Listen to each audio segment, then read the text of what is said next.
Hello everyone, welcome to my channel. আজ আমি আপনাদের সাথে শেয়ার করব ভীষণ সুস্বাদু গাজরের রসমালাই। সাধারণ কিছু উপকরণে তৈরি একটি অসাধারণ রেসিপি। এই রসমালাই দেখতে যেমন সুন্দর, তেমনি মুখে দিলে একেবারে মিলিয়ে যাবে। খুব সহজ উপকরণে বাড়িতেই বানিয়ে নিতে পারবেন বাজারের মতো নরম ও রসালো এই রসমালাই।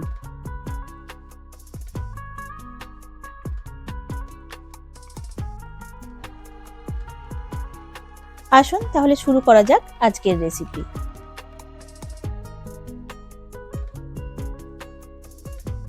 গাজরের রসমালাই বানানোর জন্য আমি এখানে নিয়ে নিয়েছি 4টে বেশ বড় সাইজের এরকম লাল গাজর। একটা পিলারের সাহায্যে আমি গাজরের খোসা সমস্ত ছাড়িয়ে নেব। ছাড়িয়ে ভালো করে ধুয়ে পরিষ্কার করে নেব।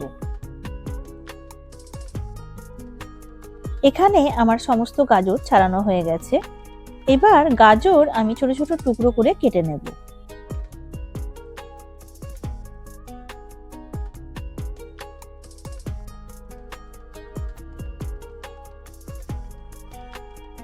যতটা পাতলা করে কাটা যায় ততই ভালো, তাহলে এর যে পেস্ট আমি বানাবো সেটা খুব স্মুথ হবে। সমস্ত গাজর এখানে কাটা হয়ে গেছে। এইবার আমি একটা মিক্সার জারে এগুলোকে ট্রান্সফার করে নেব। এর একটা স্মুথ পেস্ট আমি বানিয়ে নেব।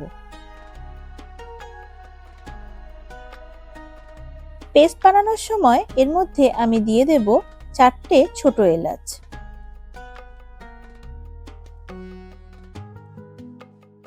এইবার একটা প্যানের মধ্যে নিয়ে নিয়েছি বড় চামচের 1 চামচ পরিমাণ ঘি। ঘি মেল্ট হয়ে গেলে এর মধ্যে গাজরের পেস্টটা আমি দিয়ে দেব।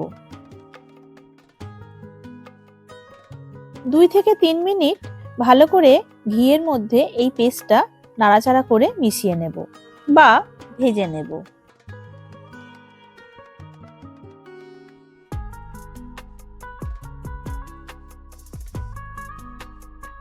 এই পেস্টটা নাড়াচাড়া করতে করতেই এর মধ্যে দিয়ে দেব 2 চামচ পরিমাণ চিনি। গাজর যেহেতু খুব মিষ্টি হয়, তাই চিনির পরিমাণ আপনারা বুঝেই দেবেন। আমি এখানে 2 চামচ চিনি ব্যবহার করলাম। এইবার এর মধ্যে আমি দিয়ে দেব 1/3 কাপ পরিমাণ সুজি। সুজি দেওয়ার সাথে সাথেই এটাকে ভালো করে নাড়াচাড়া করে মিশিয়ে নিতে হবে, না হলে এটা এক জায়গায় জমাট বেঁধে যাবে, খুব ভালো করে এটা মিশবে না। সুজি দেওয়ার জন্য গাজরের মধ্যে যে জলটা ছিল সেটা সুজি একদম অ্যাবজর্ব করে নেবে, আর এর মধ্যে সুন্দর একটা বাইন্ডিং আসবে।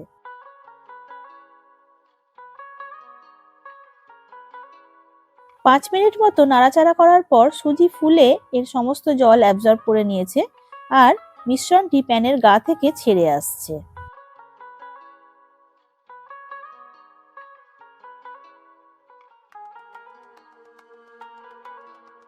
এইবার এর মধ্যে আমি দিয়ে দেব সামান্য নুন। যে কোনো মিষ্টি জিনিসে নুনের ব্যবহার করলে এর স্বাদ দ্বিগুণ হয়। মিশ্রণটা আমার একদম রেডি হয়ে গেছে। এইবার এটাকে আমি ঠান্ডা হওয়ার জন্য রেখে দেব। এইবার একটা কড়াই নিয়ে নিয়েছি, আর এর মধ্যে দিয়ে দিয়েছি সামান্য পরিমাণ জল। দুধ যাতে কড়ার নিচে লেগে না যায় তার জন্য সামান্য জল দিয়ে দিয়েছি। এর মধ্যে আমি দিয়ে দিলাম 1 লিটার পরিমাণ দুধ। দুধ এবার ভালো করে ফুটিয়ে নিয়ে ঘন করে নিতে হবে।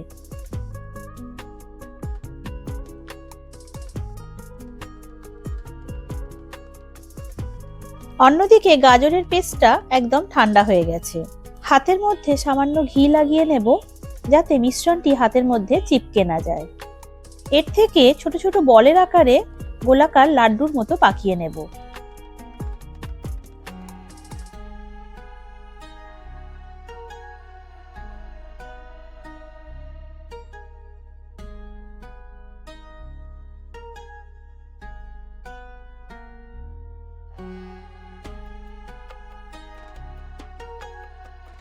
সমস্ত লাড্ডু আমার এখানে বানানো হয়ে গেছে। আমি এবার এগুলোকে একটু গোলাকার করে গড়ে নিচ্ছি।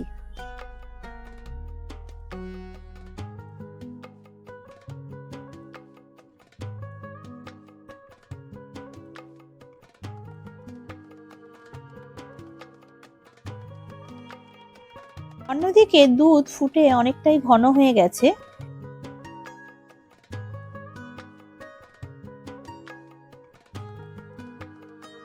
এইবার এর মধ্যে বানিয়ে রাখা গাজরের যে বলগুলো ছিল সেগুলো দিয়ে দেব।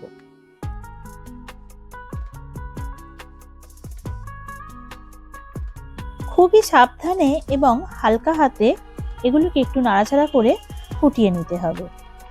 দুধটা ফোটানোর সময় আমি এখানে 1 চামচ চিনি দিয়েছিলাম, তাই আমি এখানে আর কোনো চিনির ব্যবহার করলাম না। আপনারা চাইলে আপনাদের পছন্দ মতো মিষ্টি এর মধ্যে অ্যাড করতে পারেন।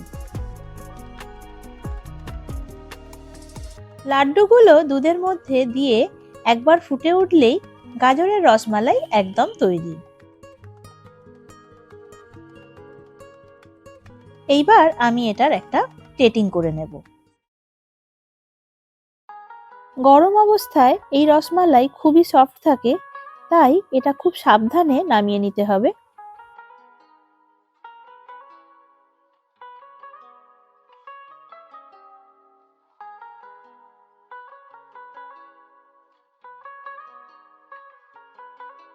সবশেষে নিজেদের পছন্দের যে কোনো ড্রাই ফ্রুটস এর মধ্যে আপনারা দিয়ে দিতে পারেন। আমি এখানে দিয়ে দিলাম কাজু বাদাম, তারপরে দিলাম আমন্ড। আমন্ড আমি কিছুটা চপ করে রেখেছিলাম, এর মধ্যে আমি দিয়ে দিলাম। আর দিয়ে দিলাম গ্রেট করে রাখা খোয়া ক্ষীর। খোয়া ক্ষীর দিলে এর মধ্যে একটা আলাদা রিচনেস আসে, সেটা খেতে খুবই ভালো লাগে।